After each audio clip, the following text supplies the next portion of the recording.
पुणे अपघात प्रकरणी दोषींना सोडणार नाही, इतरांच्या खांद्यावर बंदूक ठेवून राजकीय फायदा मिळवण्याचा प्रयत्न करणाऱ्यांचा पर्दाफाश करणार, गृहमंत्री देवेंद्र फडणवीस यांचा इशारा.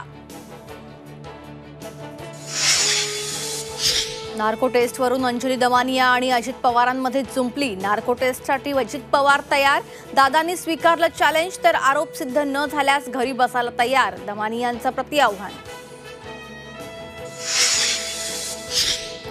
जितेंद्र आव्हाड यांनी डॉक्टर बाबासाहेब आंबेडकरांचा फोटो फाडल्याने भाजप आक्रमक, भाजप राज्यभर आंदोलन करणार, आव्हाडांच्या घराबाहेरील सुरक्षा वाढवली. लोकसभा निवडणुकीचा शेवटच्या टप्प्याचा प्रचार आज संपणार, पंतप्रधान मोदी, राहुल गांधी, योगींच्या सभांचा धडाका.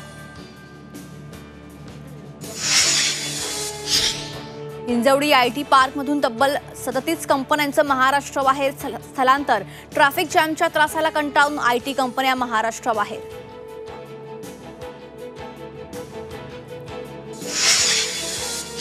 मध्य रेल्वेवर 3 दिवसांचा जम्बो ब्लॉक, 930 लोकल फेऱ्या रद्द, कर्मचाऱ्यांना वर्क फ्रॉम होम द्या, रेल्वेचं सरकारी आणि खासगी कार्यालयांना आव्हान.